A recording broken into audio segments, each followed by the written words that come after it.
Welcome everyone. I'm Rachel Green, Digital Communications Specialist here at McNaughton-McKay Electric Company. And thank you for joining us here on our monthly Mac and Mac Live panel discussion, the Industry Expert Exchange. Every month, the panel of specialists from across our 5 regions covers a new topic, exploring the latest and greatest technology developments and challenges in that focus area.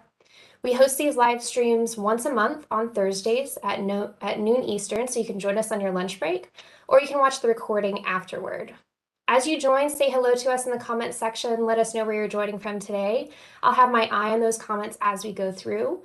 Feel free to ask questions in the comments at any point throughout the session. There's no need to wait for a Q&A portion at the end. We will answer your questions in real time. Now, if you have a question that we can't get to today, or if you're watching this as a recording and you have questions, you can always reach out to us at macandmaclive@mc-mc.com. That email address is in the description below, and I'll repeat it again at the end of our session today. This month's topic is emergency services, but before we jump in, let's take a minute to meet our panelists here today. I'm going to let you all introduce yourselves. We'll go around the screen. If you can just give us your name, your area of expertise, and where you're joining us from today.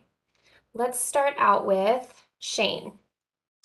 Hello, Shane Stewart. I'm in Eastern North Carolina, and I'm a services specialist with McNaughton-McKay. Great. Sydney? Hi, my name is Sydney Lehotan. I'm with McNaughton-McKay, and I'm the services specialist out of Norcross, Georgia, but I cover the state of Georgia, and I've been here for about 4 years. Excellent. Eric? Hello, I'm Eric Lyons. I've been with McNaughton-McKay for 20 years. I'm the services specialist for the Charlotte and around surrounding regions. Wonderful. And Terri? Hi, I'm Terri Williams. I'm the services specialist with McNaughton-McKay in Central Ohio, covering Columbus and then outside of Newark and Mansfield areas. So I've been with McNaughton-McKay for over 10 years. Wonderful. Lots of experience on the call here today. Let's go ahead and get started talking about emergency services. Of course, there are a lot of different kinds of emergency services. So Sydney, if you can kind of kick us off talking about what emergency services are as it relates to manufacturing. Okay, so emergency services, we're not talking about medical emergencies. I feel like that's what everyone's mind goes to. We're talking about emergency services in a manufacturing environment. So what can classify emergency may differ customer per customer, but typically we're talking about incidences that affect the plant production and usually result in downtime. So we have services that can help mitigate our customers' exposure to downtime, and they can either be preventative or they could be in the time of the crisis to come up with a solution to help them. Awesome. Very good. So downtime is really the enemy here. Shane, I'm going to direct this question to you. Can emergency services be preventative? Absolutely. Now, not everybody's geared to prepare for that, but in response and seeing the things that we've seen, there's a number of things our customers can do to, try to alleviate these emergency times, if you will. And it just depends on what they're experiencing and what's going on. But let's say, training their staff. There's a lot of people that are getting ready to retire. With that, there's a lot of experience that is leaving the workforce. So training your staff to handle these situations is one key area. And there are multiple things that customers can do. Install base evaluations to understand their inventory, make sure that they have, critical spare parts when items go down, understanding what those critical parts are, and that they can have those. As well as a good preventative maintenance program. I think, there's many things out there available to customers where they can be more predictive or preventative as opposed to reactive, right? So, and there's a number of other services that are available as well. It just it depends on what the customer is willing to sit down and listen to, and how McNaughton-McKay or their local vendor can help out. Yeah. McNaughton-McKay has a bunch of different agreements that we offer that customers can actually purchase ahead of time, just in preparation for emergency. So whether they want to purchase a block of time to be able to dispatch a field service engineer when an emergency breaks. That is something that could help them. You don't have to issue a PO when it happens, and you already know you have that time available. Or we have a phone number you could call. You could get an agreement that gives you access to engineers that you could call over the phone. So there's different things that you can get ahead of time, just so you have a way to get the help you need when the emergency arises and troubleshoot a little bit quicker. And to your point, Sydney, I think that helps stabilize the budget for the maintenance staff when they come to McNaughton-McKay and they do some proactive planning, if you will, instead of that reactive mode. That gives them that umbrella of support in the event that there is some sort of an equipment failure or an error code and that's disrupting their production, so that if they purchase a Tech Connect agreement, which is what Sydney was speaking to, that's their first line of defense, where they have access to Rockwell Automation engineers who will troubleshoot on the phone and maybe help guide them to get back online, or will be able to determine that that part has failed and they need to send that out for remanufacture and repair and get a replacement installed right away. And then also you want field labor dispatch available to you, as Sydney was talking about, and that customer block of time is when you're able to pre-purchase maybe 40 to 80 to 280 hours annually, depending on your risk, and that way you get prioritization on engineering call out services to have someone come on site to get you back up. Yeah, and Terry, to your point, that customer block of time, and the customer realizes the value of it when they have some actual downtime and they're down for 24 hours or more, and they're like, oh my gosh, I should have got that customer block of time. Right. And right now, Rockwell and McNaughton-McKay have been really advocating for customers to kind of go into a really encompassing umbrella of services called the Integrated Service Agreement, where they do have access to the Tech Connect support. They are able to kind of put forth money up front for their repairs so that they don't have to go through the fire drill of issuing a purchase order to get a part exchanged overnight, and then sending the core back for repair. And then they also can add the block of time, and it puts it in a way to stabilize their budget so that they're paying just a monthly fee to have that insurance, if you will, of coverage so that they mitigate their exposure to production loss and downtime. That's great. So a lot of options to be more proactive rather than reactive in these situations that come up. One of the things that's affecting the industry at large is the skills gap. So Terri, I'm going to direct this question to you. How does the skills gap impact unexpected downtime and unexpected issues on the plant floor? Sure, it's a great question. The industry skills gap is putting pressure on our manufacturing customers because they have the Great Resignation and also retirement, where we have folks that have been maintaining operations for years that are leaving the workforce, and then a new generation coming in to fill the gap, but they don't have that tribal knowledge. And additionally, there just doesn't seem to be enough workers coming into the manufacturing industry to fill those roles. And so what we have to do is kind of guide our customers to augment that with services that will help them get to speed. The technology is advancing very quickly with the Internet of Things and everything being interconnected. So there's a lot more to learn. And so one of the things that we talked about was training, and that is a really good way to help retain your workforce and also enhance their skill set to make them more proficient. So Rockwell has a wonderful offering of different training solutions to meet customer demand. One of those would be the eLearning Plus, which is a self-paced learning tool that has software simulations and interactive videos, and then also assessments at the end with a virtual training component over pretty much their whole product line of drives and controllers and networking and safety and HMIs. And then they also have the more traditional instructor-led training, where you could go to your McNaughton-McKay location and take an in-person class with an instructor and curriculum and hands-on training labs.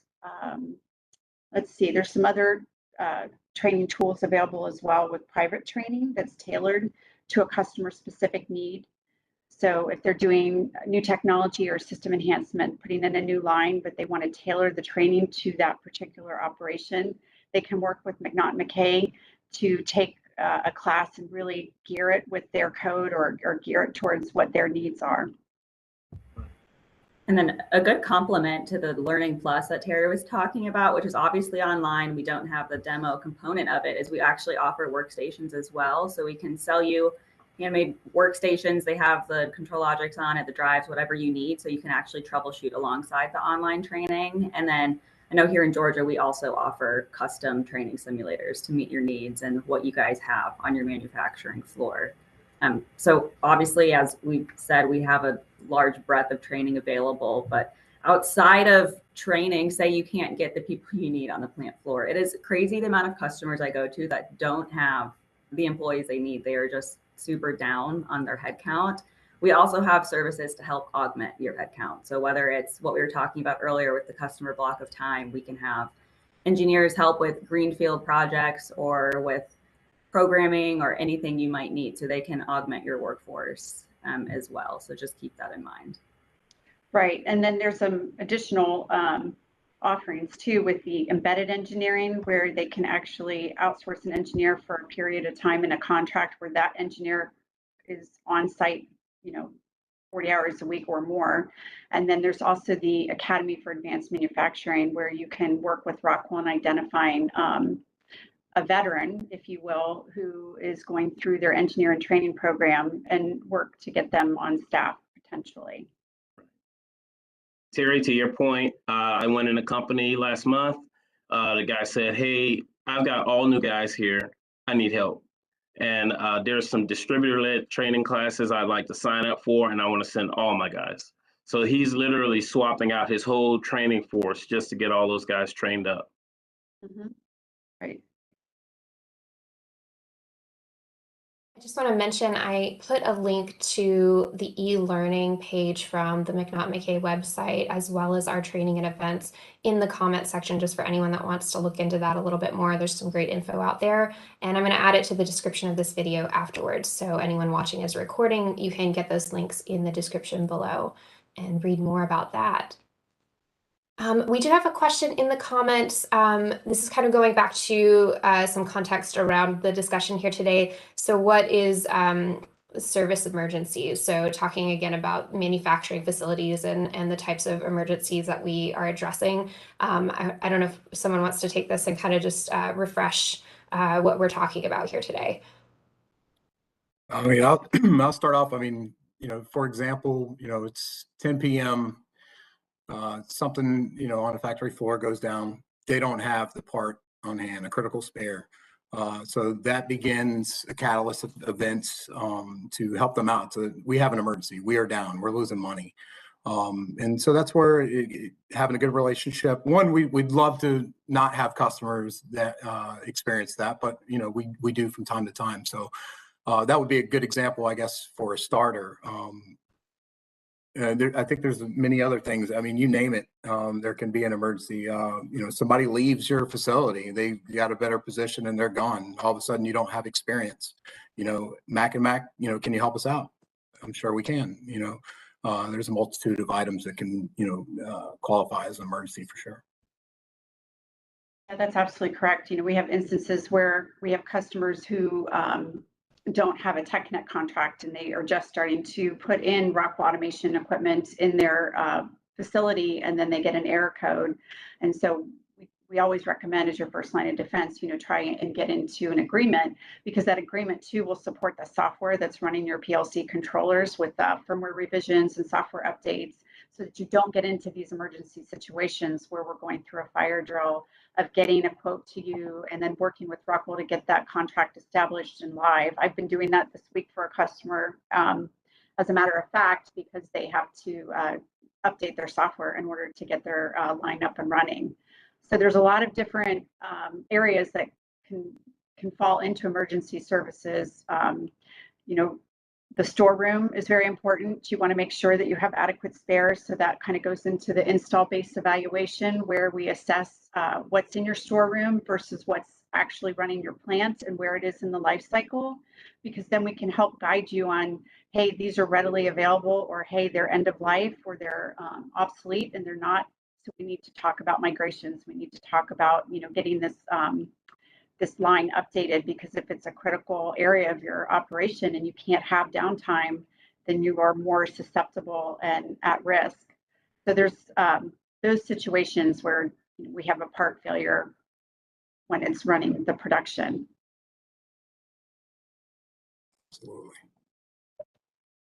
Great. I had a gentleman in one of the wood plants down in Chester, South Carolina, and he called really late with his hair on fire, of course.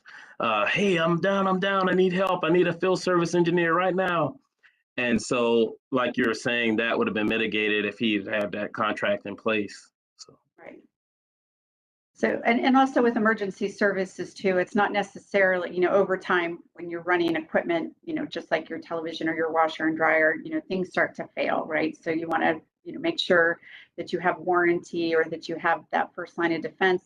But also consequently, when you're putting in a new line, or you have done a migration or a conversion to new product with new code, sometimes that can go awry because your staff isn't trained. It's all, just starting to operate. So you want to have that first line of defense available to you.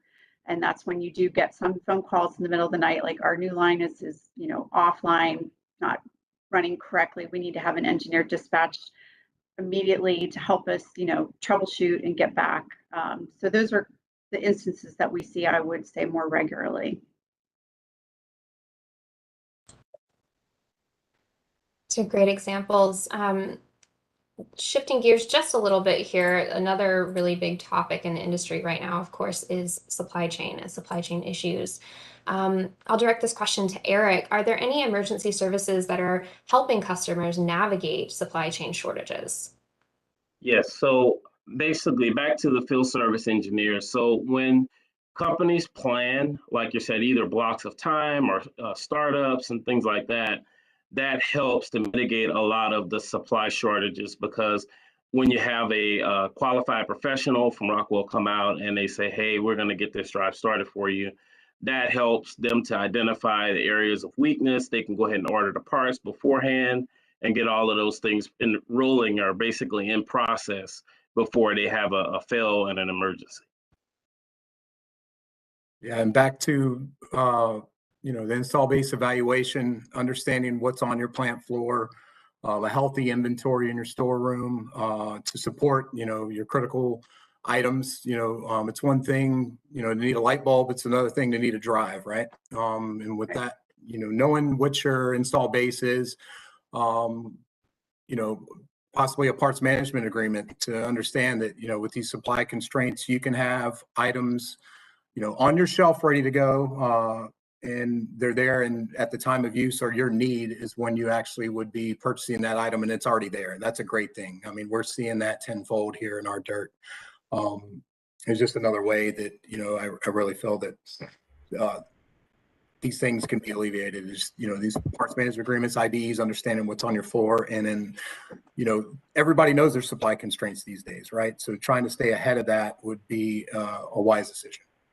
Well, and repair services too. I think that, we definitely want to recommend that customers go back to the OEM for repair services, because of the product constraints. You can't get necessarily a new part. So you work with McNaughton-McKay, and we go ahead and work to either do a priority exchange or maybe even an economy repair, so that you get the part back in a timely manner. And it's going to be not just repair, but remanufactured.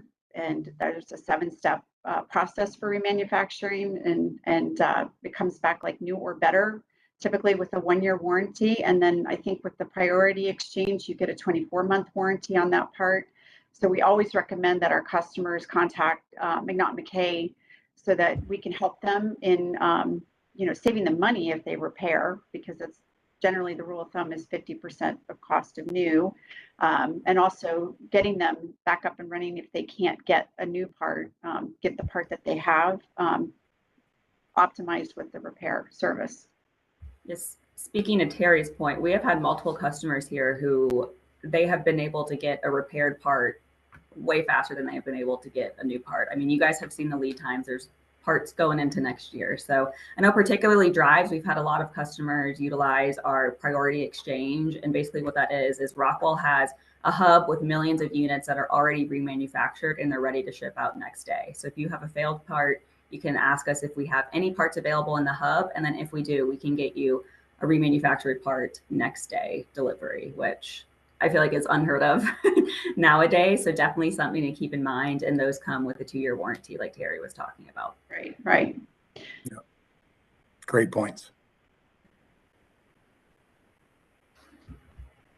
Excellent. I'll also add a link about our repair and remanufacturing info from the website in the description at the end of this session as well, just for folks that want to look into that a little bit more. Some really great offerings there. Our last question here, I'm going to direct this to Shane. We touched on this a little bit, but if we want to go into this just a little bit more, what benefit is there to working with a distributor to address emergency services? All right. Well, customers, I think at times they're in their own little world and, they're making their widgets and they're dealing with what they got to deal with. And what I think is a benefit to working with Mac is we're handling, a vast array of manufacturers in the area. We're local. We support them and we see, many challenges that other customers face and have a lot of experience with dealing with things. So I think it's a benefit working with your local distributor, one, because they're basically there to support you. They understand what's going on in your area of the world. And, we can supply a number of things to help you out. So,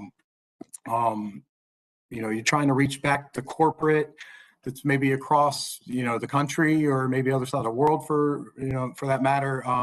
You might run into some constraints, whereas locally, McNaughton-McKay knows exactly what to do and where to go. So I think that's a benefit of working with Mac locally.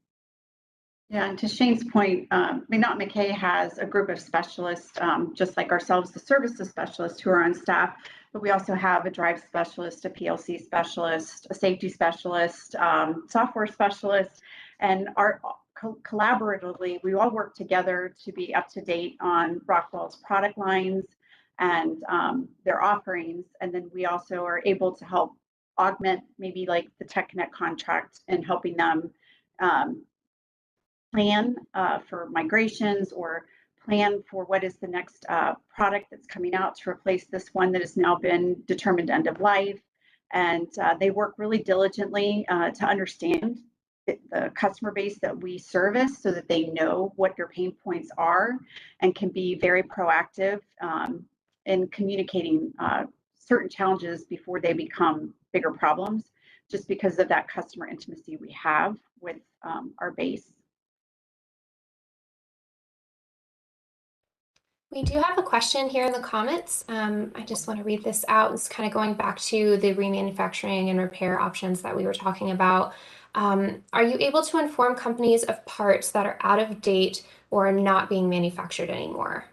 I know there are some resources out there, if you guys can speak to that a little bit.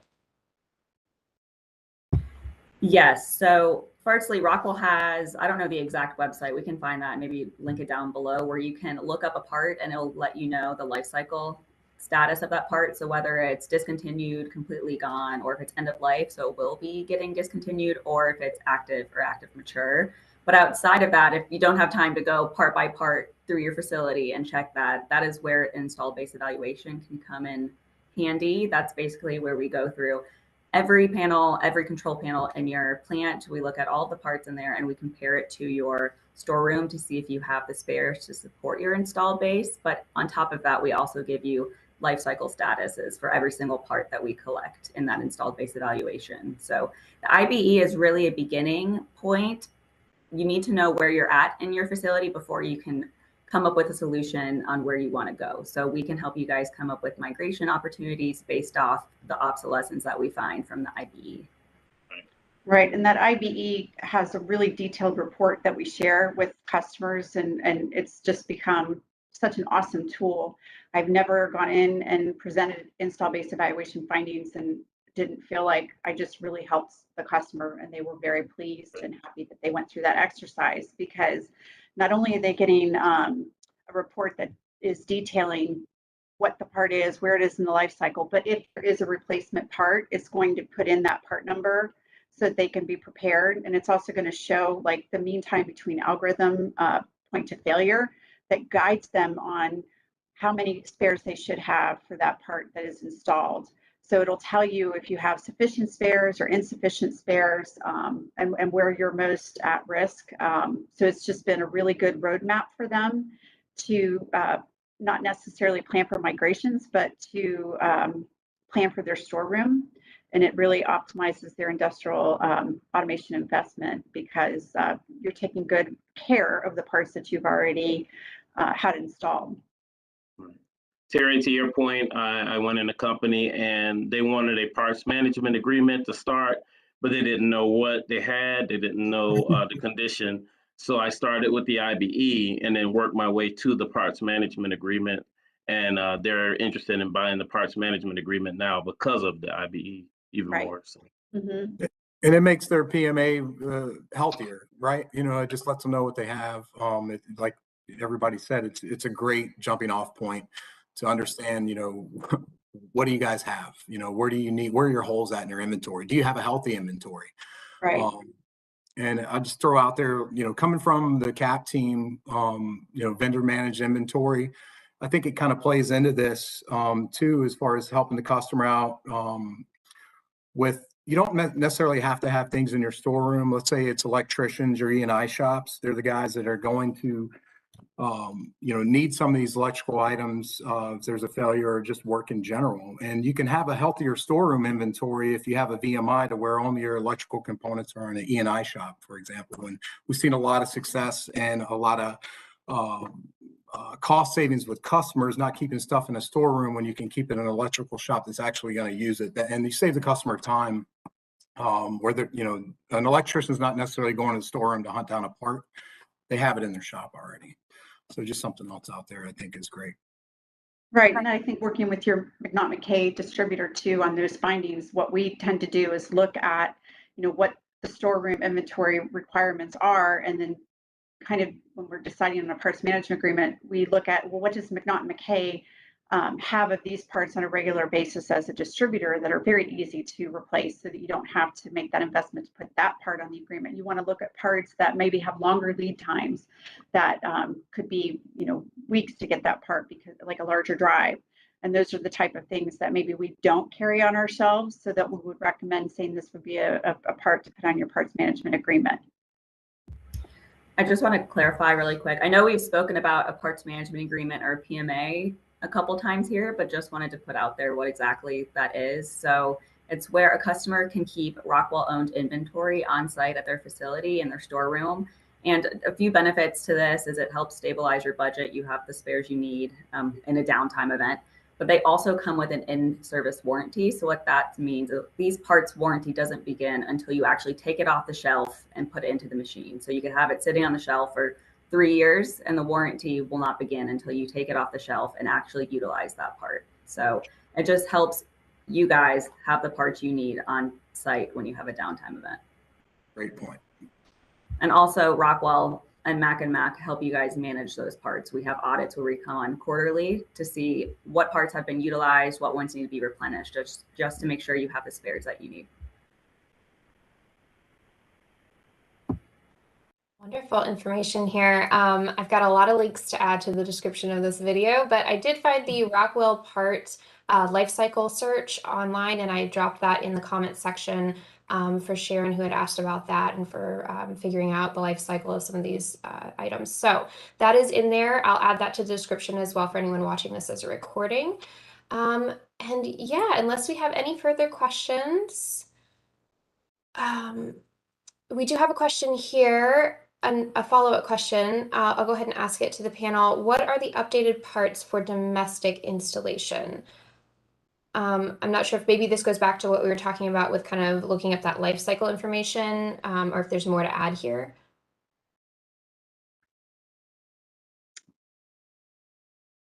Can you repeat it one more time for me? Sure. Yeah. What are the updated parts for domestic installation? Updated parts for domestic. This might be a good question to reach out to your local distributor to ask directly, especially if you're dealing with a very specific issue. I believe this user is in a different country, so I am going to put the partner locator for Rockwell Automation distributors in the chat, so you can find your local distributor if you want to ask specific questions there, or if you want to reach out to us at our email address. We can take a little bit more time with this question, if that makes sense. All right. Unless anyone has anything to add, I think that sums up our discussion here today. Thank you to all of our panelists, Sydney, Terri, Shane, Eric. You've given us a lot of resources, including ways to be proactive and not just reactive when it comes to emergency services on the plant floor. A big thank you to everyone watching. We hope this session was informative and engaging for you. If we didn't get to your question, or if you're watching this as a recording and you have further questions for us, please reach out at macandmaclive@mc-nc.com. You can find that email address in the video description below. If you haven't already, please subscribe to our McNaughton-McKay YouTube channel for more industry content like this, and we will see you live again next month. Thank you, everyone. Have a great day. Thank you. Thank you.